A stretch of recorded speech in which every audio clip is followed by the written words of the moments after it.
Bonjour mesdames et messieurs, bienvenue sur notre chaîne. Alors pour cette vidéo, on va s'intéresser à l'exercice que Macron a voulu faire, un peu du copier-coller de Donald Trump, genre le président qui se met sur les réseaux sociaux. Il est venu faire ou donner sa version de ce qui se passe en Ukraine sur les réseaux sociaux et à la nouvelle politique américaine vis-à-vis de la Russie. Commentez, likez, partagez pour me soutenir et soutenir la chaîne. Sans plus tarder, nous passons à la vidéo. Je voulais vous expliquer la situation. Donc en Ukraine, ce qui se joue en ce moment et en quoi notre sécurité est en jeu. Et comme je vous l'ai dit, je commençais par là, mais vous m'avez apparemment pas entendu au début de l'échange. Au fond, les cartes disent parfois mieux que beaucoup de choses. Cette carte, c'est celle en effet de l'Ukraine. Vous la voyez. Les zones assurées, ce sont celles que la Russie a conquises dès 2014. C'est sa première guerre d'agression. Ensuite, on a eu les accords de Minsk. La France, d'ailleurs, a été chargée de son suivi avec l'Allemagne. Et ça a été un cessez-le-feu, des discussions politiques. Et nous espérions, et nous avons vraiment produit beaucoup d'efforts pour que les choses se stabilisent. Et ce qui s'est passé, c'est qu'en février 2022, lundi, ça fera 3 ans jour pour jour, la Russie a lancé une guerre d'agression. Elle avait massé des troupes tout au nord et à l'est de l'Ukraine, des centaines de milliers d'hommes, et elle a envahi. Elle est d'ailleurs descendue jusqu'à Kiev, on l'a oublié aujourd'hui. C'est ce que je reproche à Macron et à la plupart des politiciens européens occidentaux qui sont aguerris aux mensonges et qui ne se rendent pas compte que, officiellement, la moitié de ce qu'ils viennent de dire est plus ou moins faux. Alors, je ne sais pas qui est son conseiller en communication. Si c'est pour venir faire des fausses vérités sur Internet, reste président et reste dans les canaux classiques comme a réclamé le journaliste de Europe 1.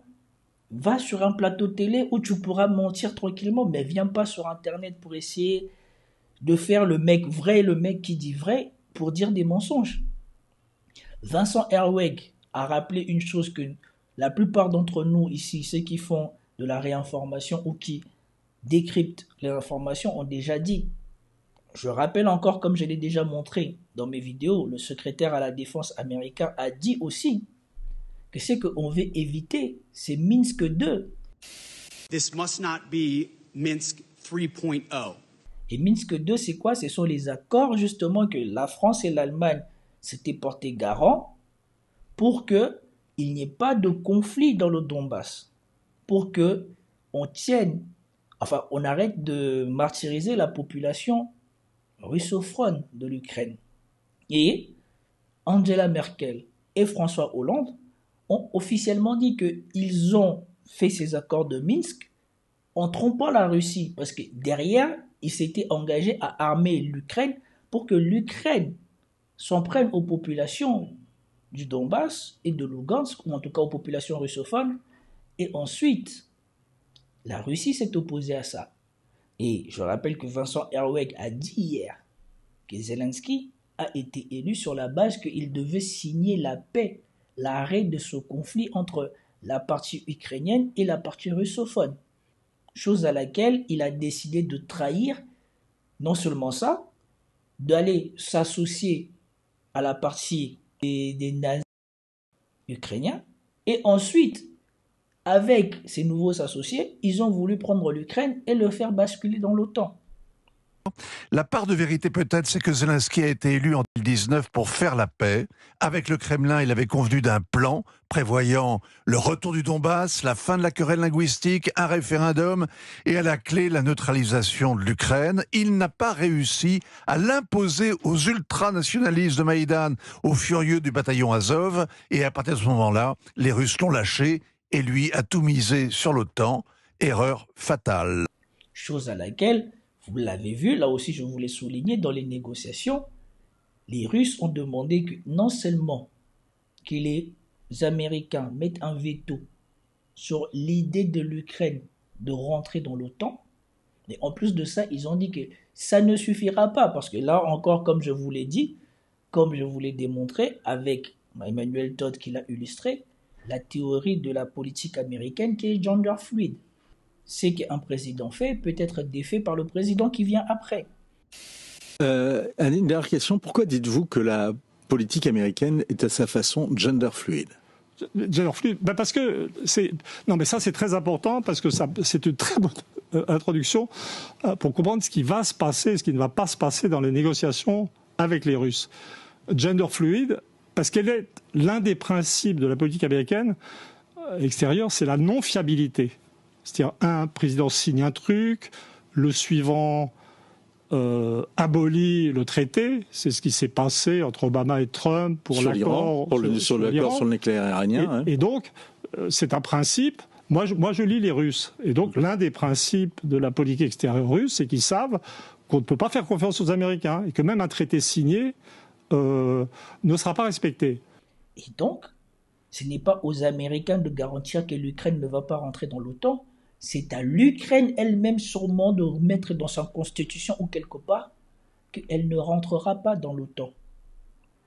Et donc ici, il vient sur Internet vous présenter la situation comme quoi les Russes, d'un coup, s'y sont levés, ont décidé d'oublier les accords de Minsk, de mettre les soldats, d'arriver jusqu'à Kiev. Et là aussi, il est en train de vous révéler la vérité lui-même.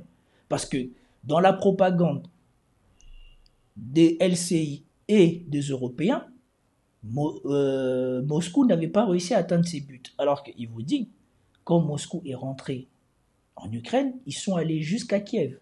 Et c'est ça qui a fait que Zelensky a voulu signer des accords de paix, parce qu'il ne suffisait de plus grand chose pour que on prenne Zelensky et ses gens. Même si Kiev avait résisté au premier assaut qu'ils avaient fait, mais ils étaient déjà rentrés bien profondément en Ukraine. Et donc, c'est en sachant cela, dans les pourparlers, comme l'a dit Vladimir Poutine, Kiev a demandé que les Russes reculent pendant qu'ils étaient en train de préparer l'accord de paix. La Russie n'a jamais refusé les négociations.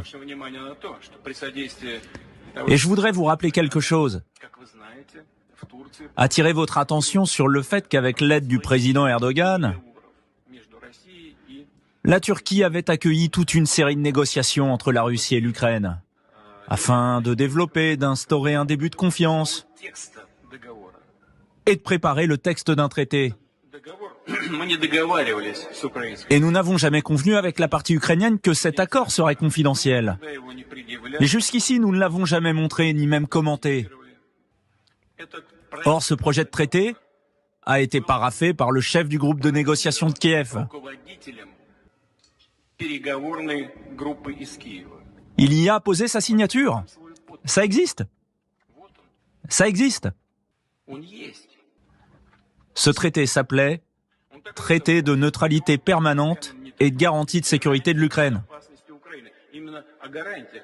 À propos de la garantie dont vous avez vous-même parlé, cher président de la République d'Afrique du Sud, il y a 18 articles. Et je vais même vous dire, il y a un protocole additionnel qui s'applique aux forces armées et touche bien d'autres choses.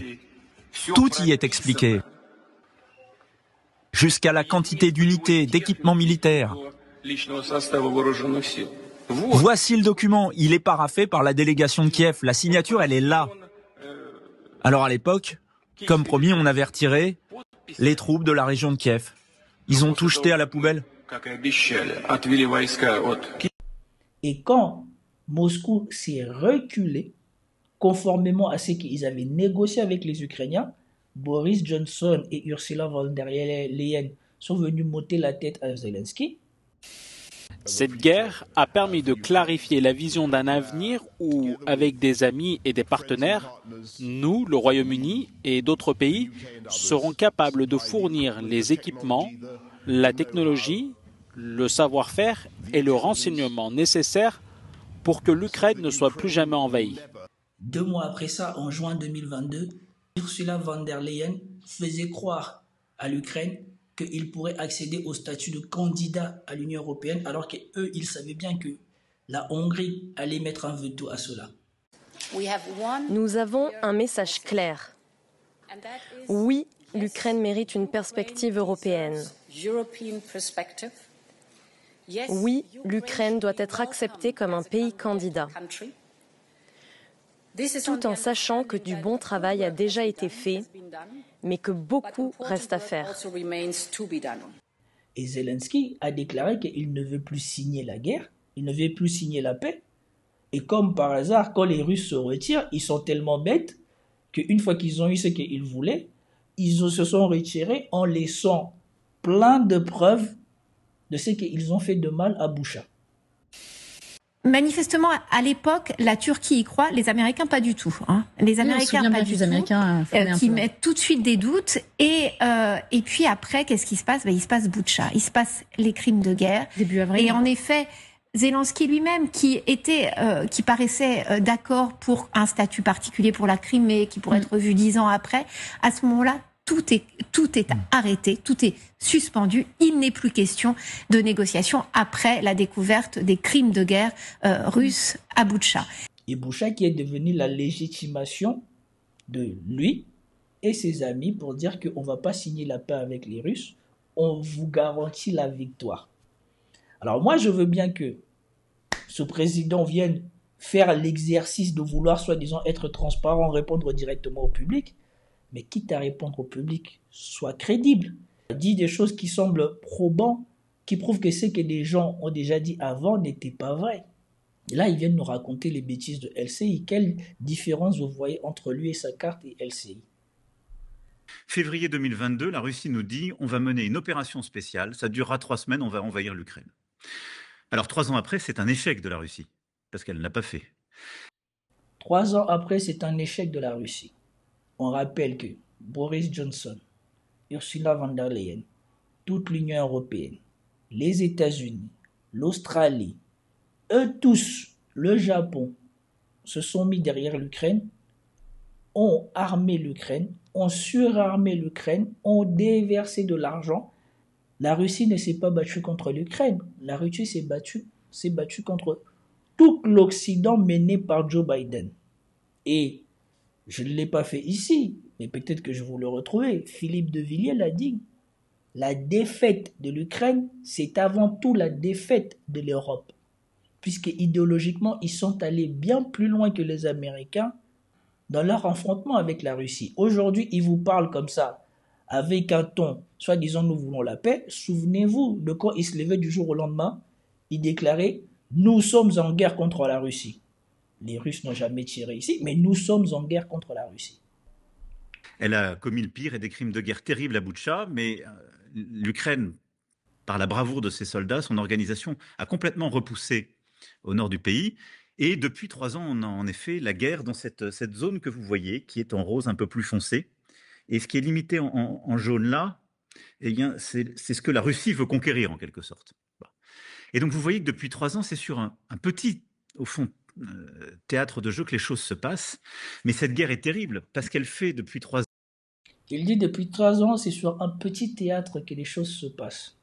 Franchement, sa prestation, autant on peut lui souligner un peu de courage, mais moi je ne vois pas de courage là-dedans, parce que premièrement, il dit des informations qui ne sont vraiment pas pertinentes, et deuxièmement, il n'a pas de contradictoire, et troisièmement, c'est lui-même qui va sélectionner les questions auxquelles il veut répondre. La Russie est venue reprendre les oblasts qui étaient sous menace ukrainienne. Mais là où les combats se passent, c'est là où les zones ont été fortifiées pour faire la guerre. Preuve que l'Ukraine s'était préparée à faire la guerre dans cette zone-là. Preuve que Hollande et Merkel avaient dit vrai. Mais ce qui est le plus étonnant, et c'est que pourquoi ils ont peur aujourd'hui et que Zelensky avait déjà commencé à dire qu'il veut la paix, parce qu'il sait qu'après ça, dans l'état où se trouve l'armée ukrainienne, dans l'état où se trouve l'armement ukrainien, si la Russie réussit à repousser les Ukrainiens au-delà de ses frontières, on va rentrer dans une zone où les Ukrainiens ne sont pas préparés à faire la guerre. Et donc là, déjà que les Russes sont en train de les battre maintenant, ça va être plus qu'une boucherie au niveau militaire. Et l'Ukraine va perdre plus que ce qu'elle a perdu là en termes de territoire.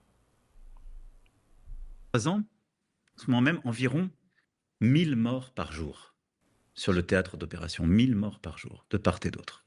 Ce qui fait 1000 morts et blessés par jour de part et d'autre. Ce qui fait que depuis le début de cette guerre d'agression lancée par la Russie, on a environ 1 million de morts et de blessés au total.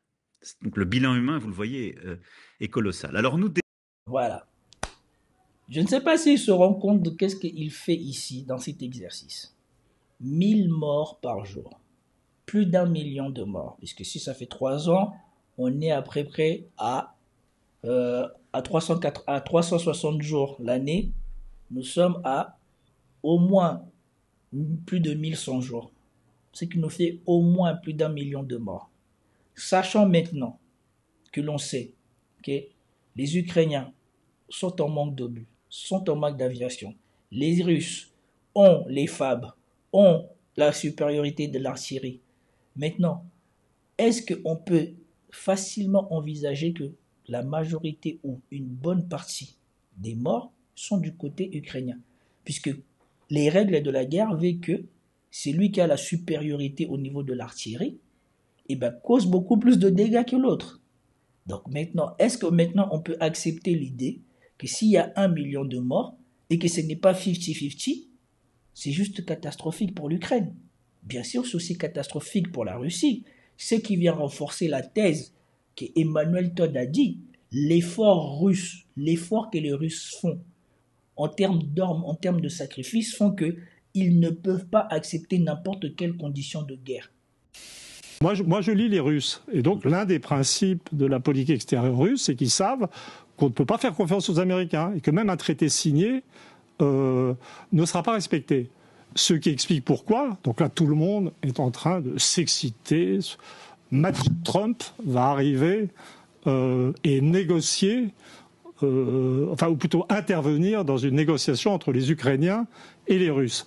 Cette formalisation est déjà ridicule puisque c'est une guerre entre les Américains, avec leur proxy ukrainien, je dirais, et les Russes. Mais les Russes savent très bien, ils le disent déjà, que si les États-Unis signent quoi que ce soit, les Ukrainiens signent quoi que ce soit, pour un cessez-le-feu sur une ligne quelconque, etc., ça sera juste pour réarmer l'Ukraine et pour repartir dans 10 ans comme la dernière fois. Ce qui veut dire qu'il n'y aura pas de négociation, aucune. Et les Russes, pour se mettre à l'abri, et parce qu'ils ne pourraient pas refaire un effort comme celui qu'ils sont en train de faire, vont devoir prendre tout ce qu'il faut pour être en sécurité. Donc, comme les services britanniques ont utilisé Odessa pour envoyer des drones navals sur le port de Sébastopol, la prise d'Odessa et de l'oblast d'Odessa est une nécessité pour les Russes. Il faut qu'ils aillent jusqu'au Dniepr. Il faut qu'ils contrôlent la partie orientale de Kiev et qu'ils mettent un régime à leurs mains. Et donc, il n'y aura pas de négociation. Vous voyez ? Et ça, c'est parce que la politique extérieure américaine est, comme vous l'avez rappelé, gender fluide. Et que tout ce qui pourrait permettre à l'Ukraine de refaire ce qu'ils ont fait là va être neutralisé par la Russie, soit de force, soit de gré. Et donc, vous voyez, lui-même, il est en train de donner les informations qui viennent confirmer, c'est que tous les analystes, tous ceux qui ont vu, ou tous ceux qui ont analysé cette guerre avec un autre œil, ont dit depuis des années ou depuis des mois. Maintenant, s'il envisage qu'il y a 1000 morts par jour, est-ce que nous pouvons imaginer le nombre de blessés qu'il y a? Et sachant que eux-mêmes, ils l'ont dit, un moment sur le champ de bataille, il y avait une supériorité de 1 à 10 ou de 1 à 8 en termes d'artillerie. Et quand on sait comment tous les troupes qu'ils avaient rassemblées pour leur contre-offensif ont soudainement disparu, et qu'aujourd'hui l'Ukraine manque d'hommes, et qu'à la base, l'armée ukrainienne, je crois, c'était une armée de 700 000 hommes ou 500 000 hommes quand le conflit a commencé, et qu'ils ont fait plusieurs campagnes de recrutement. Vous-même, maintenant, à la lumière de toutes les informations que je vous donne, imaginez le nombre d'Ukrainiens morts ou blessés.